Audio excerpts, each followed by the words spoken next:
Europe 1 Soir Week-end. 19h, 21h, Stéphanie Demeureux. Toujours en compagnie de Georges Fenech et Vincent Roy. Messieurs, on a connu l'école qui avait eu, vous vous souvenez, des velléités de déménagement à cause d'un trafic de drogue. On a connu il y a quelques semaines BNP Paribas qui a déménagé ses locaux situés à la lisière entre Aubervilliers et Paris. Et là, on a Orange à Marseille. C'est assez inédit, qui a décidé de fermer temporairement son site qui accueille quand même jusqu'à 1200 salariés. En cause, les tensions à proximité liées au trafic de drogue.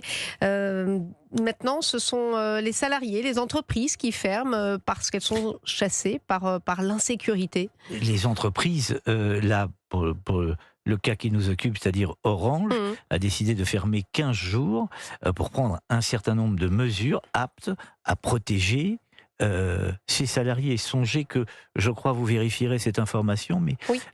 On a dû enfermer sur le site même d'Orange les salariés, les empêcher de sortir tellement ça devenait dangereux. Ouais, donc, c'est la CFDT qui disait le narcotrafic met les salariés en état de siège. C'est quand même fort. Absolument. C'est quand même très fort. Et les salariés arrivent et repartent du siège de leur entreprise avec la peur au ventre. Bon, donc ça n'est plus tolérable. Et évidemment, l'entreprise Orange est chargée de protéger ses salariés. Et là, il faut tout faire, tout mettre en œuvre. Alors, la police s'y emploie, évidemment. On met beaucoup plus de... Mais à partir du moment où on met beaucoup plus de police, on ne fait que... Je vous propose, pardonnez-moi de vous couper, mais je vous propose d'écouter la préfète déléguée auprès du préfet de police des Bouches-du-Rhône. C'est assez intéressant. Tendez bien l'oreille.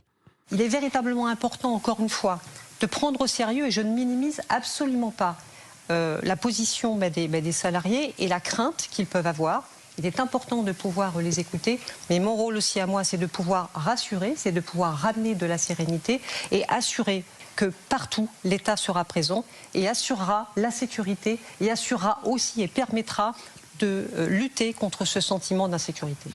Alors, le sentiment. Alors là, je vous vois en perdre. Mais alors, attendez, voilà le sentiment qui revient. Dans un autre soin, il nous parle en fait d'une trottinette. Les violences, on parle d'une trottinette, je vous assure. Enfin, là, on l'a pas, c'est dommage, mais effectivement, elle finit en parlant de sentiment d'insécurité. Voilà. Sans minimiser.